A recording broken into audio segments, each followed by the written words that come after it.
Good morning and welcome to your Monday, April 27th edition of Mark Madness. Today is a significant transition in the Gospel of Mark. And today is a significant movement in where Mark is taking us as he's introducing us to Jesus Christ. You'll remember at the very beginning of this series and even late last week, we talked again about how the Gospel of Mark can be divided into two halves.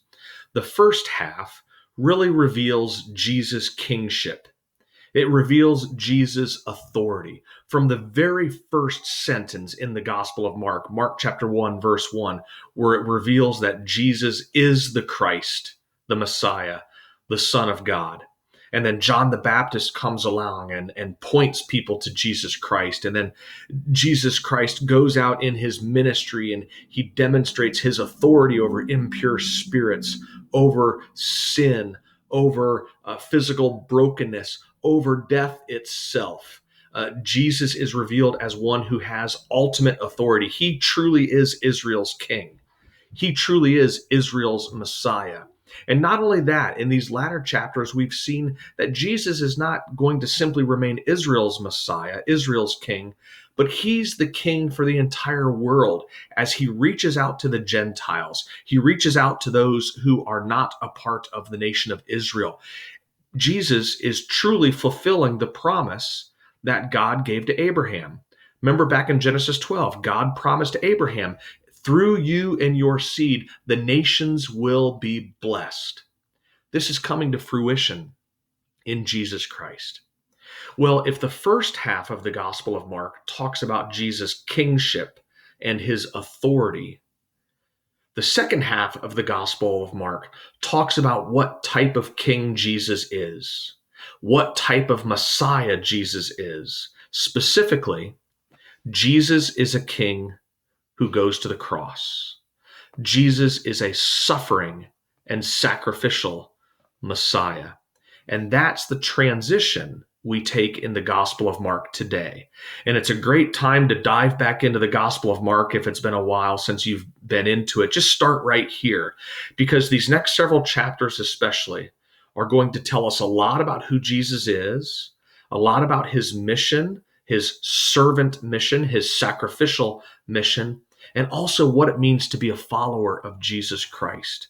So this week, I think, is a significant week.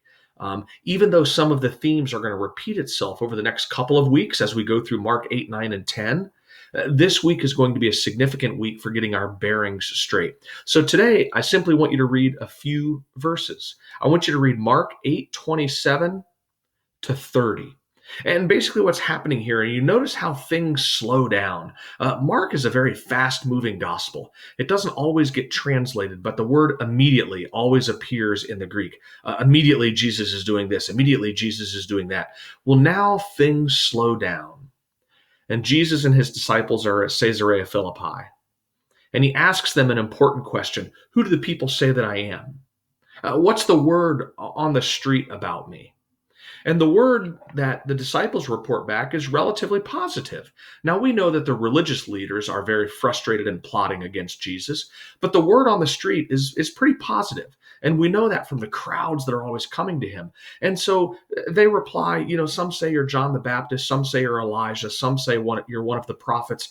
In other words, the word on the street about Jesus is he is that one in a long line of prophets, one in a long line of messengers who may speak on behalf of God, but that's the extent of it. Of course, Jesus does speak on behalf of God, but that's not the full picture, is it? The word on the street is accurate as far as it goes, but it is far too insufficient of an answer. And so Jesus turns the question on them, his disciples who have been with him for so long and have seen so many amazing things. They say, what about you? Jesus says, who do you say that I am? And here Peter gives a perfect confession. You are the Christ. This is something we've known all along since Mark chapter 1, verse 1, because Mark told us that Jesus is the Christ, the Son of God. But now Peter is making that confession. And this is a significant moment in the Gospel of Mark where the disciples, these ones who demonstrate, as Calvin said, excessive stupidity so often, Peter gets this confession right. Jesus is the Christ. I'm going to link to the video. Actually, it's already in the playlist on this YouTube channel for the Bible Project, The Messiah. I want you to scroll down to the bottom because it was one of the first videos that we linked to. But I'd like you to watch that again, just to remind yourself of what it means to be the Messiah. Because in verse 30, Jesus silences this confession again. Remember the messianic secret that we've talked about time and time again, how somebody will give this wonderful confession of who Jesus is, and Jesus says, be quiet. And in verse 30, he says, Jesus warned them not to tell anyone about him. Now, why is that? We're going to get into that this week. But again, the reason is because Peter is right that Jesus is the Christ, but Peter still doesn't understand what type of Christ he is. Peter still envisions this victorious military king who's going to come in and rescue the nation of Israel and relieve them from the exile that they're experiencing as they're in Roman rule. And yes, Jesus is the Christ, but he's not that kind of Christ. He's a very different kind of Christ. And we'll see what kind of Christ he is in our video tomorrow.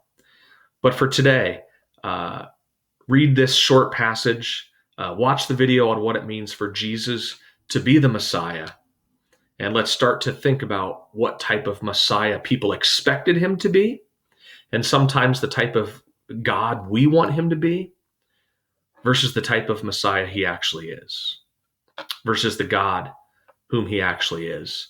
And that's something we'll explore in much greater depth tomorrow.